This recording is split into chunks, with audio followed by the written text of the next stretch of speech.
O ministério da igreja.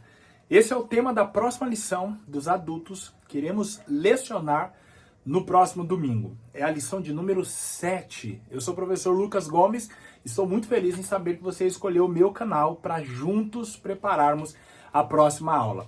Peço então a você que ainda não é inscrito no canal para se inscrever e também deixar o seu like, pois assim você mostra para mim, para o YouTube, que o conteúdo é bom, vale a pena ser assistido e o YouTube irá compartilhar esse conteúdo com milhares de pessoas e eu gostaria de verdade que você participasse do sucesso e do crescimento deste canal. Bom, vamos sem muita enrolação para os tópicos desta revista que são maravilhosos, pois aqui nós entenderemos sobre o ministério da igreja. Nós não vamos falar sobre o ministério de jovens, o ministério de adolescentes, o ministério de irmãs, nós não vamos falar do ministério enquanto CNPJ, Assembleia de Deus, Ministério do Belém, Assembleia de Deus, Ministério XYZ, tá? Mas nós iremos falar sobre os dons ministeriais. E aí, de uma forma muito interessante, nós começaremos no primeiro tópico entendendo sobre o o sacerdócio de todos os crentes. Por que é importante nós entendermos isso? Porque isso também fala um pouco sobre a história da igreja. Isso é falado durante a lição e no primeiro tópico especificamente nós nos concentraremos no Antigo Testamento. Mas eu já quero te adiantar sobre essa questão da história da igreja. Até a Reforma Protestante, 1516, como que se dava essa questão do sacerdócio? Somente a igreja detinha o sacerdócio. Então, era através da igreja, através dos bispos da igreja católica, que as pessoas então tinham a oportunidade de se aproximar de Deus, tá? Me permita só fazer um ajuste aqui, tá? Programa ao vivo é assim, esse aqui não é ao vivo, mas o que eu gravo do jeito que gravo vai, sem cortes.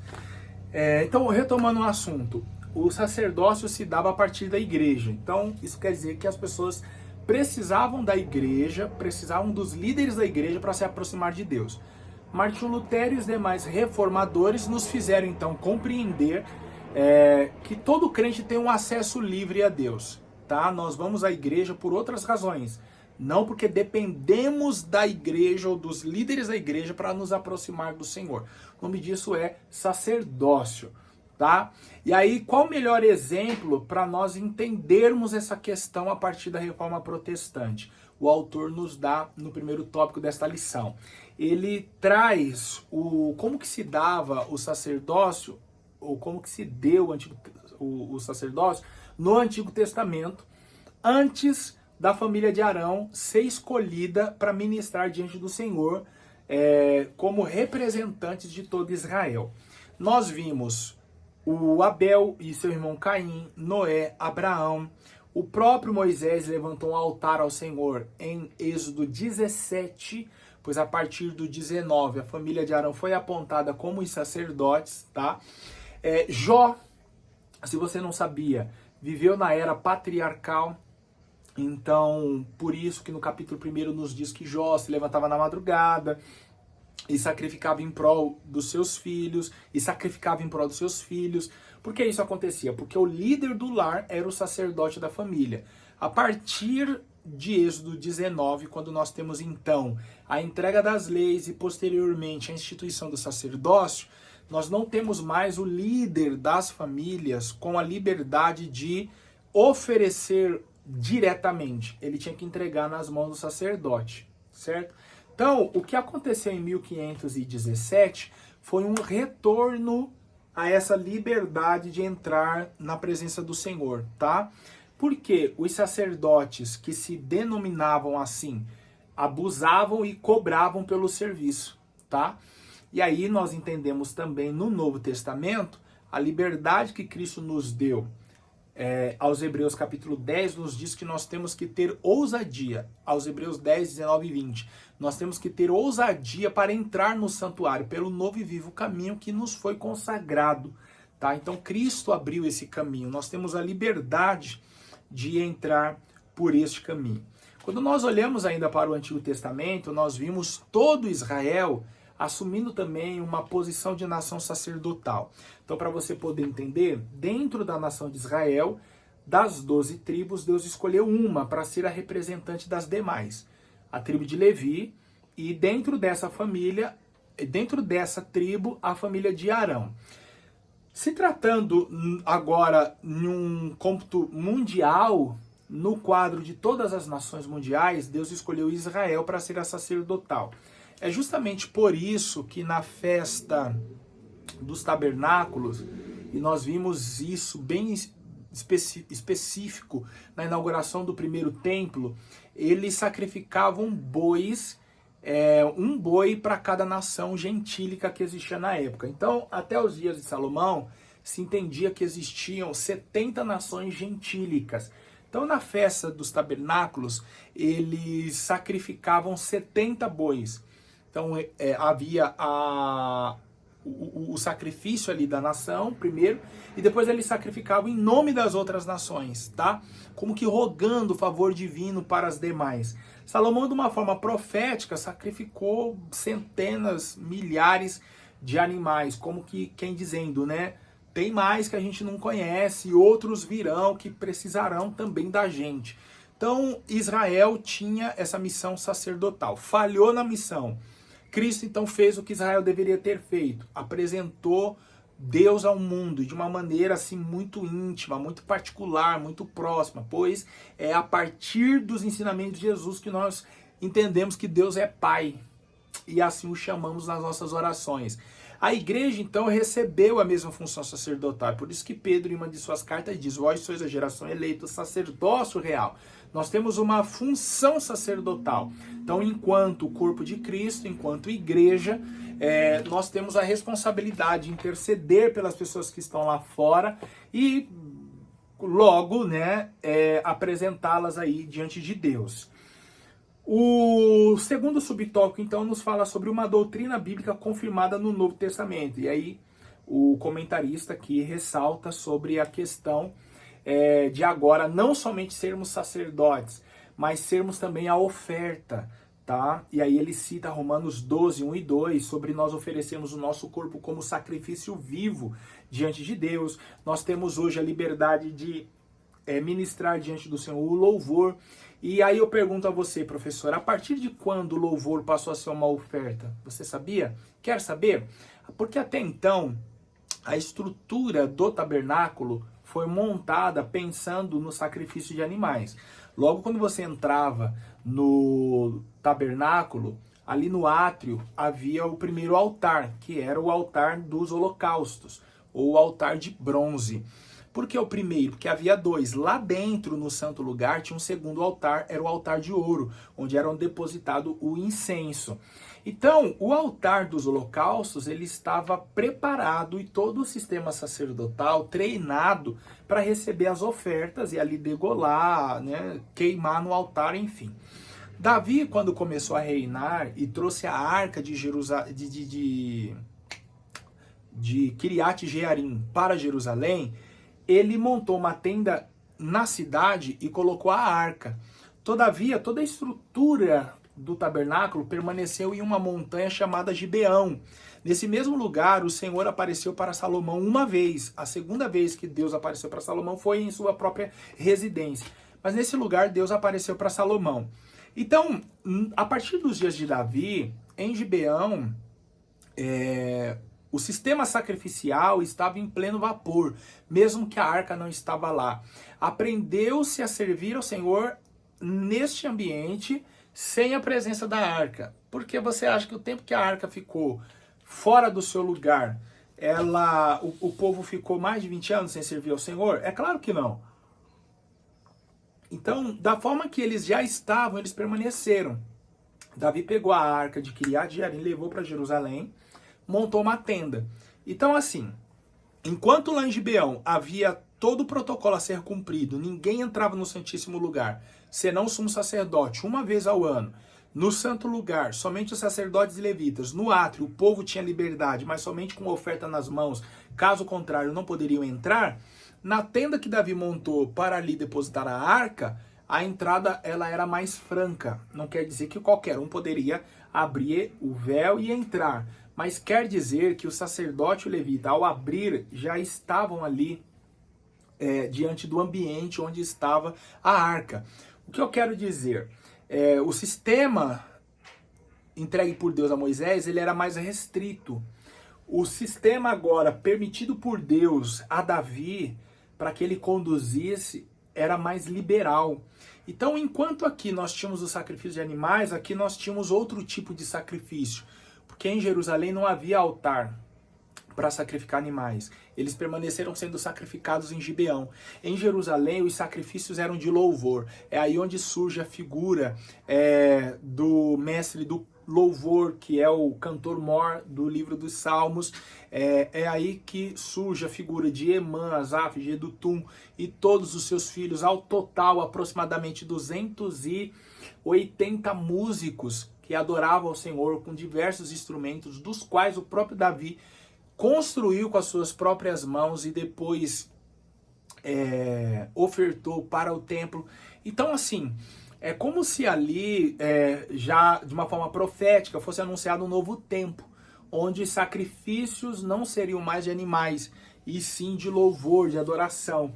E esses sacrifícios ainda hoje nós entregamos com o fruto dos nossos lábios, de acordo com o que nos diz Hebreus, capítulo 13, versículo 15.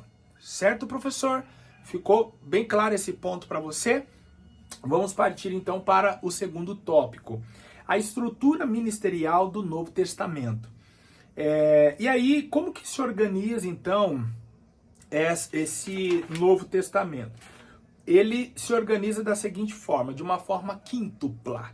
Aí nós temos os ministérios, ou os ministros, se você assim entender melhor.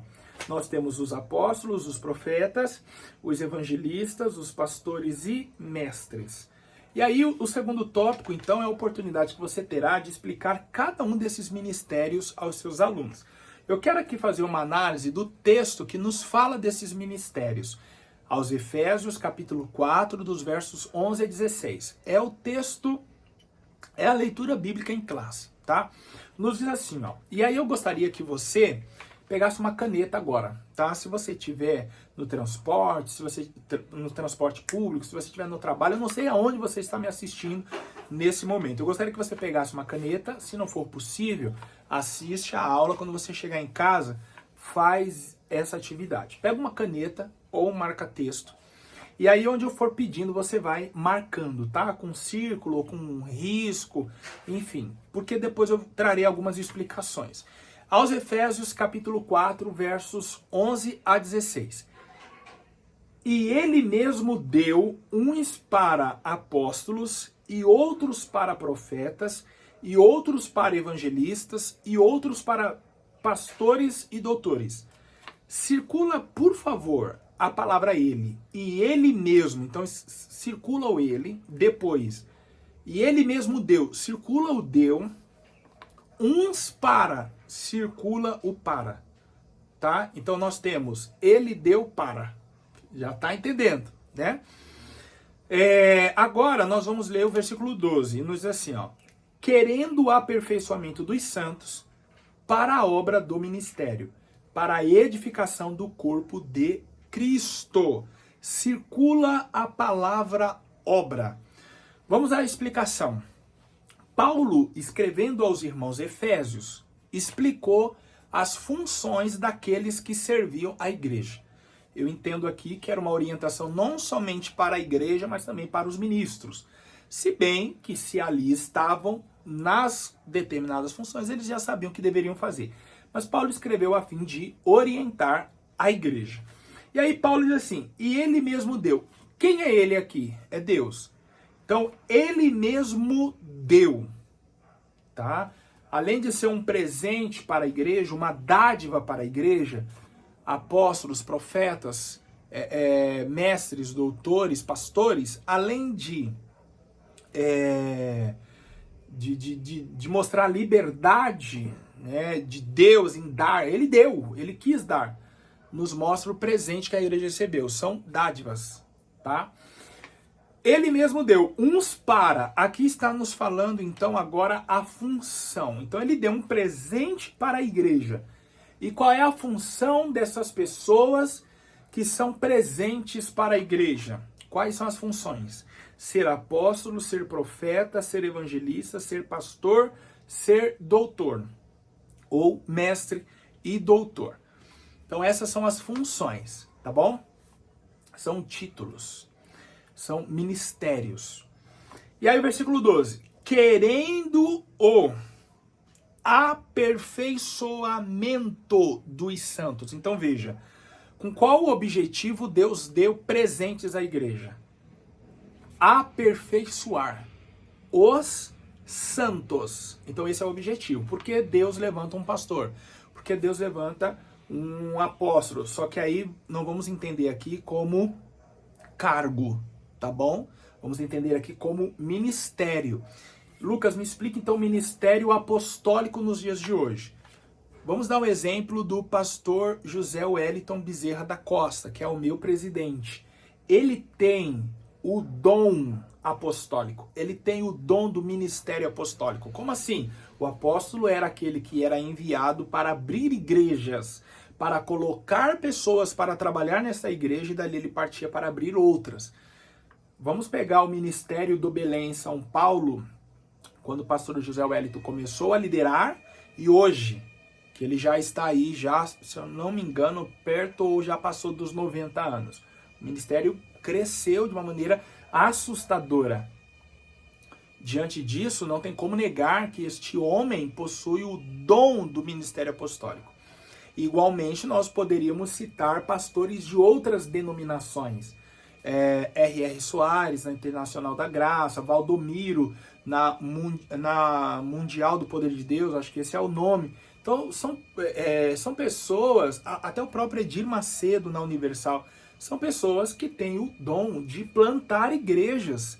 E essas igrejas não são portinhas, são mega igrejas. E aí a gente está falando no entendimento geral do que se torna o ministério desses homens, tá? Então, com qual objetivo Deus levanta pessoas com esses ministérios? Aperfeiçoar os santos. Então, individualmente, eu sou um evangelista. Então Deus me levantou para individualmente aperfeiçoar os santos. E aí veja, para a obra do ministério. Então, com qual objetivo Deus individualmente aperfeiçoa através de pastores, doutores, mestres, apóstolos? Para a obra do ministério. Então, ninguém é aperfeiçoado para ficar dentro de casa. Ninguém é aperfeiçoado para ficar dentro de quatro paredes. Ninguém é aperfeiçoado para ficar no mundo. Somos aperfeiçoados para a obra do ministério. O que é a obra do ministério? É aquilo que Cristo deseja que nós cumpramos. O ID do Senhor. Então ele aperfeiçoa e você está habilitado para a obra do ministério. Para a edificação do corpo de Cristo. Então veja, ele dá presentes à igreja para, através desses presentes, aperfeiçoar os crentes.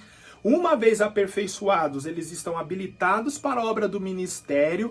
Realizando a obra do ministério, o corpo se edifica. Olha que tremendo, o corpo se solidifica, o corpo se fortalece. Então uma igreja forte é aquela igreja que trabalha na obra do ministério, tá bom? O terceiro tópico então, professor, nos fala sobre as qualificações para o ministério. Deixa eu hidratar minha garganta.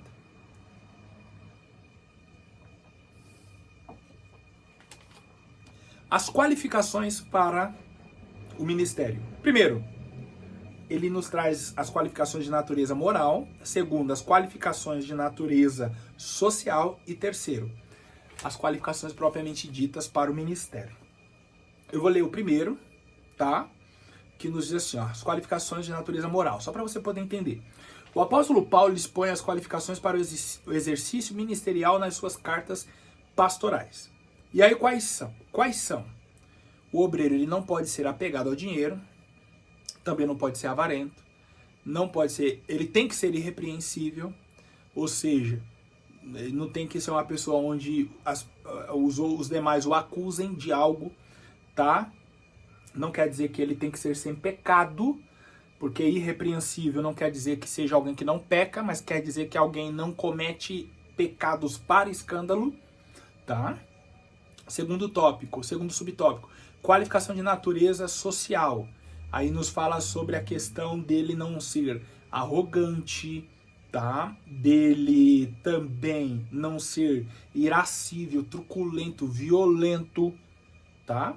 E por último, qualificações para o ministério. De acordo com as cartas pastorais, podemos afirmar que há qualificações claras para o exercício do ministério da igreja. Se você quiser se aprofundar mais nessa questão, é somente ler as cartas pastorais. É um conselho meu, professor. Dá tempo de ler até a próxima aula, porque elas são curtinhas. Quais são? 1ª e 2ª Timóteo e Tito, tá bom? Essas 3. E Filemão é uma carta pessoal. Se questiona se o Filemão é pastor, era pastor da igreja, ou a igreja estava na casa dele. Mas 1ª e 2ª Timóteo e Filemão e Tito são cartas aí para você encontrar as especificações de um ministro, como ele deve se comportar, marido de uma só mulher, não pode ser beberrão, não pode ser espancador e tantas outras questões. Muito obrigado, professor, eu quero agradecer pela sua companhia, mais uma vez pedir a você que deixe o seu like e também se inscreva no canal, compartilhe essa aula. Já te convido para a próxima, que tem por título A Disciplina na Igreja. Gente, que tema, hein? Que tema! Então, se inscreve, deixa o seu like. Vai dar o que falar essa lição. Tchau e deixa para a próxima.